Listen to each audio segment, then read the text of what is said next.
Guys, ప్రశాంతమైన అర్ధరాత్రి. చుట్టూ గాలి వీచట్లేదు, ఆకులు కదలట్లేదు. కానీ ఒక పాతబడిన బంగ్లాలో గార్డెన్. ఆ గార్డెన్లో ఒక ఉయ్యాల తనకు తానే ఊగుతూ ఉంది. సైన్స్ను మాత్రమే నమ్మే కాలేజ్ లెక్చరర్ ఆ పాత భయంకరమైన ఉయ్యాల గురించి తెలుసుకోగానే తన ప్రాణాలన్నీ అరచేతిలో పెట్టుకుని వెళ్ళాల్సి వచ్చింది. అసలు ఆ కథ ఏంటి, ఆ ఉయ్యాల ఏంటి, ఆ బంగ్లా ఏంటి, మనం ఇప్పుడు తెలుసుకుందాం. So guys, welcome to my channel horrific thoughts. So guys, ఇంకా కథలోకి వెళ్తే, అనంత భట్టాచార్య అనే ఒక కాలేజ్ లెక్చరర్. అతను వెస్ట్ బెంగాల్కి చెందినవాడు. అయితే వెస్ట్ బెంగాల్లో ఒక డిస్టిక్ నుంచి ఇంకో డిస్టిక్కి కాలేజ్ ప్రొఫెసర్గా ట్రాన్స్ఫర్ అయ్యాడు. అయితే మరో ఊరికి ట్రాన్స్ఫర్ అయ్యారు. దాని పేరు బరాసాత్. ఆ బరాసాత్ అనే ఒక టౌన్లో ఒక పెద్ద కాలేజ్ ఉంది. ఆ కాలేజీకి అతను ఒక సైన్స్ లెక్చరర్. అయితే అతను అక్కడికి ట్రాన్స్ఫర్ అయిన తర్వాత అతనికి రూమ్స్ అక్కడ దొరకట్లేదు. అంటే కాలేజ్ దగ్గరలో ఉన్నామని చెప్పి అతని ఆలోచన. సరైన చెప్పి అతను రూమ్స్ ఎదుగుతుంటే ఎక్కడా దొరకట్లేదు. అప్పుడు చెట్టు కింద ఒక పెద్ద ఆయన కూర్చున్నాడు, అంటే ఒక ముసలాయన. ఆయనతో మాట్లాడడం మొదలెట్టాడు. ఈ ఊరికి నేను కొత్త, ఇక్కడేం నాకు ఎవరూ తెలియదు, నాకు ఒక రూమ్ కావాలి, మీకేమైనా చూసి పెడతారా అని చెప్పి అడిగాడు. అప్పుడు ఆ తాత ఏమన్నాడంటే, సరే, నాకు తెలిసిన ఒక పెద్ద బంగ్లా ఉంది, అదైతే ఎప్పటి నుంచో ఖాళీగా ఉంది అని చెప్తాడు. అప్పుడు వెంటనే చెప్పి ఓనర్ని పిలిపించండి, నేను వెళ్ళి మాట్లాడతానని చెప్పి ఓనర్ వస్తాడు. వీళ్ళ ముగ్గురు కలిసి వెళ్ళి బంగ్లా చూస్తారు. ఆ బంగ్లో ఆ ప్రొఫెసర్కి పిచ్చగా నచ్చేస్తుంది. అంటే ఎంతో అందంగా ఉంటుంది. కొంచెం పాతబడింది కాబట్టి బూజు, ధూళి, దుమ్ము అన్నీ ఉంటాయి. అప్పుడు ఓనర్ సరే క్లీన్ చేసి ఇస్తాను అని చెప్పి చెప్తాడు. రెంట్ అగ్రిమెంట్ అంతా అయిపోతుంది. ఆ ఓనర్ మొత్తాన్ని క్లీన్ చేసి అతనికి ఇస్తాడు. ఆ ప్రొఫెసర్ అనంత భట్టాచార్య కూడా తన లగేజ్ మొత్తం తీసుకుని ఆ బంగ్లాలోకి షిఫ్ట్ అయిపోతాడు. ఒక 10 days బాగానే మంచిగా బ్యూటిఫుల్గా హ్యాపీగా అంతా గడిచింది. అంటే పొద్దున్న లెగడం, ఆ బంగ్లోనే వాకింగ్, స్విమ్మింగ్ పూల్, ఇంకా ఎంతో స్పేషియస్గా ఉండి జిమ్, రన్నింగ్ ఇలాంటివి చేయడం చాలా చేస్తుండేవాడు. ఆ ప్రొఫెసర్ అక్కడ ఒంటరిగా ఉండడం వల్ల బోర్ కొట్టేది కాదు. ఒకరోజు రాత్రి ప్రొఫెసర్ ప్రశాంతంగా పడుకుంటున్నాడు. అతని విండోస్ అన్నీ ఓపెన్లో ఉన్నాయి. సరేని చెప్పి మనోడికి దాహం వేసి లేచాడు. వాటర్ తాగి అలా విండోలో నుంచి బయటకు చూస్తుంటే అతనికి ఒక సంఘటన కనపడింది. అదేంటంటే, బయట చూస్తే గాలికి లేదు, ఇంకా చెట్టు ఆకులు కూడా కదలట్లేదు. కానీ అతని గార్డెన్లో ఉన్న ఉయ్యాల మాత్రం ఊగుతుంది. దానికి గొలుసుల శబ్దం అతని చెవి దాకా వినపడుతుంది. అప్పుడు కొంచెం కంగారు పడి అతను ఇంకా బయటకు చూస్తే దూరం నుంచి నక్కరుపు. కొంచెం భయపడి అతను కిటికీ మూసేసి పడుకున్నాడు. అతను నెక్స్ట్ మార్నింగ్ లేచి మళ్ళీ ఫ్రెష్ అయ్యి కాలేజ్కి వెళ్ళాడు. ఆ రోజు రాత్రి అతనికి రావడానికి కొంచెం లేట్ అయింది. ఎందుకంటే పిల్లలకి ఎగ్జామ్స్ పెట్టాలి, పేపర్స్ అన్నీ ప్రిపేర్ చేయాలి, అలాంటివి అరేంజ్మెంట్స్ ఉండడం వల్ల అతనికి కొంచెం లేట్ అయింది. దగ్గరగా 10:30, 11 అవుతుంది. ఇంకా ఉన్న రోడ్లో అతను ఒంటరిగా నడుచుకుంటూ బంగ్లా వైపు వెళ్తున్నాడు. గేట్ ఓపెన్ చేసి లోపలికి వెళ్ళాడు. చుట్టూ చూస్తే కుక్కల అరుపులు, నక్కల ఏడుపులు, అలాంటి సౌండ్స్ అతనికి వినపడుతున్నాయి. అతను లోపలికి రాగానే కాళ్ళు చేతులు కడుక్కొని ప్రశాంతంగా పడుకున్నాడు.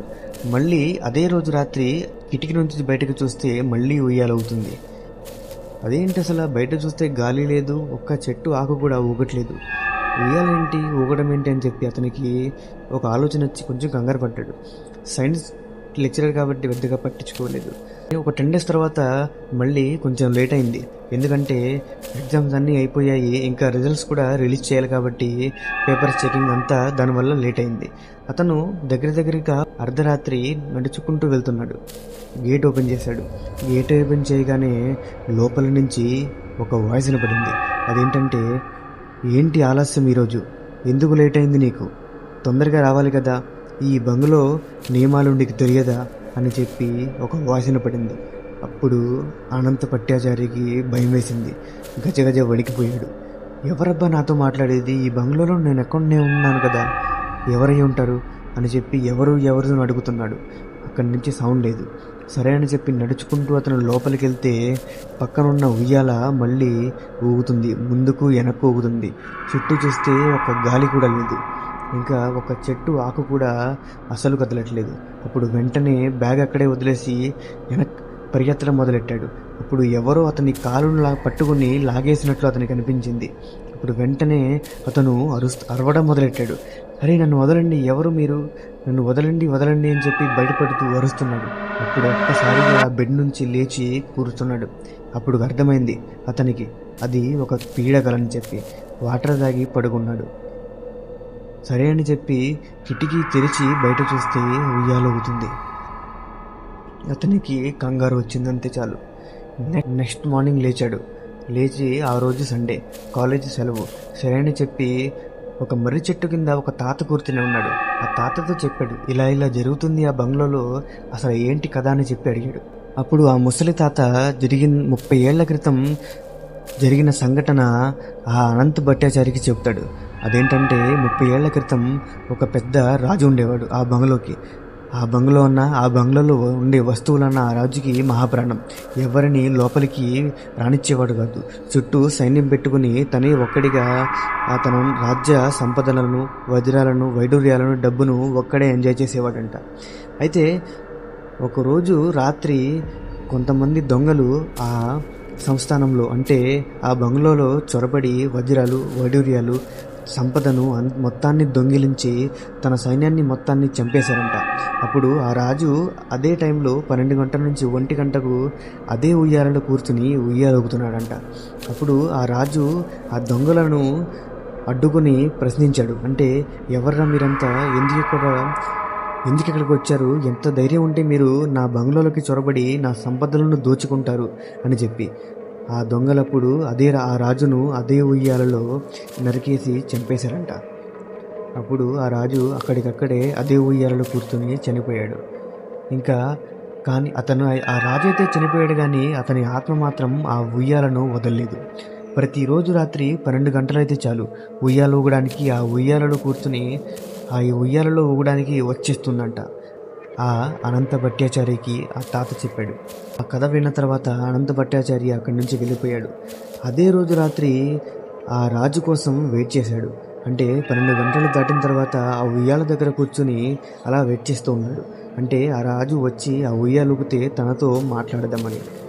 అంతేనా, సైన్స్ లెక్చర్ కదా, ఆ ధైర్యం మాత్రం ఖచ్చితంగా ఉంటుంది. రాజుగారు ఆ రోజు రాలేదు. సరే అని చెప్పి ఎంత చూసినా రాలేదు, 1 గంట అవుతుంది. సరే అని చెప్పి అనంత భట్టాచార్య రూమ్లోకి వెళ్ళిపోయాడు. తలుపేసుకుని పడుకుంటున్నాడు. కానీ పడుకునే ముందు కిటికీలో నుంచి చూస్తే ఆ ఉయ్యాలో కూడా మొదలైంది. గొలుసుల శబ్దం అతనికి వినిపించింది. సరే అని చెప్పి అతను బయటకు వెళ్ళి ఆ ఉయ్యాల దగ్గరికి వెళ్ళి కూర్చున్నాడు. అప్పుడు ఆ అనంత భట్టాచార్య ఆ ఉయ్యాల దగ్గర కూర్చుని ఒక క్వశ్చన్ అడిగాడు.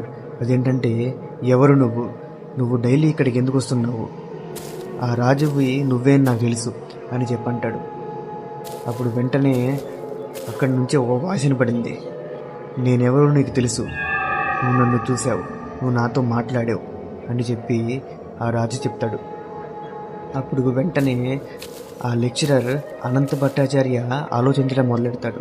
నేను నిన్ను చూశానా, నీతో మాట్లాడానా, నువ్వెవరో నాకు తెలుసా అని చెప్పి. అప్పుడు అతనికి గుర్తొస్తుంది. అదేంటంటే, ఈరోజు పొద్దునే కదా నేను ఒక ముసలాయనతో మర్రి చెట్టు కింద మాట్లాడాను, అది నువ్వేనా అని అడుగుతాడు. అప్పుడు పెద్దగా రాజు నవ్వుతూ, అవును, అది నేనే, రాజేంద్ర వర్మను, అది నేనే అని చెబుతాడు. అప్పుడు వెంటనే షాక్ అయ్యి అతను తన ప్రాణాలను అరచేతిలో పెట్టుకుని లోపలికి వెళ్ళి పడుకుంటాడు. నెక్స్ట్ డే చూస్తే అతను అక్కడి నుంచి లగేజ్ తీసుకుని వెళ్ళిపోతాడు. ఎందుకంటే ఆ రాజు అతనికి ఒక వార్నింగ్ ఇచ్చాడు. అదేంటంటే, నువ్వు నీ ప్రాణాలు కావాలనుకుంటే ఈ బంగ్లా నుంచి ఇప్పుడే ఇక్కడి నుంచి వెళ్ళిపో. ఎందుకంటే ఈ బంగ్లా అంటే నాకు చాలా ప్రాణం.